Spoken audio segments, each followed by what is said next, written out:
And for Perry Annan, some patrol guys showed up and took a look, and they said, oh, man, there's one case this guy's dead. he can clearly remember, even though he retired nearly 2 decades ago. Oh, yeah, it was certainly what in fact, I'd never heard of a homicide quite like that before. The former Grant County Sheriff's investigator said there was little evidence, and what's left is boxed up in the office basement. I wish we had manpower that we could dedicate to this case, but unfortunately we don't. That's the dash. The current sheriff describes an even smaller staff in 1976, when on June 15th, Jack Howell was murdered. I think I was in disbelief. His youngest sister says Jack was a truck driver who didn't have any enemies, rather a girlfriend and some friends in Grant County. He was last seen on Main Street talking to some people.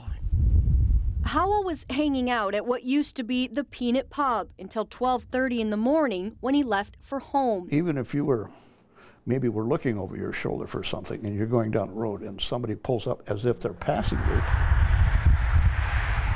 there's nothing there to really alarm you, you know, until it's way too late. A gunman pulled up beside Howell's 1966 Cadillac and fired, sending the car careening into a cornfield off Highway 18 near Preston. I think he was just plain bushwhacked. Investigators then and now couldn't comment on a motive, but robbery seems unlikely since Jack's car, loaded with belongings, was untouched. Only part of a shotgun shell was left behind. Well, we had nothing to go on.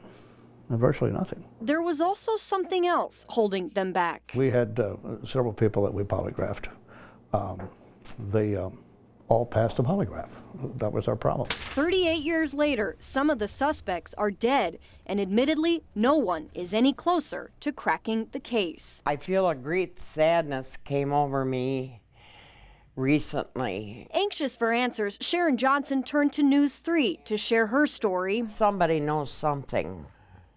Somebody's going to talk to somebody, and they may find out who did this, and it would put me at peace.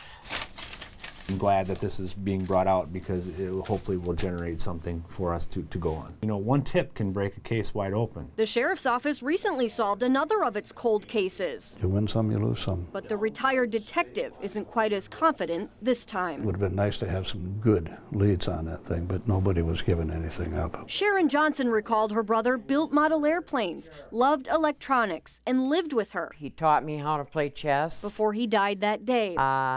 And never could beat him. Since then, Sharon hasn't forgotten Jack Howell, a lot like Perry Annan. And for this Wisconsin cold case to be cracked, they both hope someone else still remembers him, too. Maybe someone that talked about this back then will see this now and say, you know, maybe it's about time that I say something about it.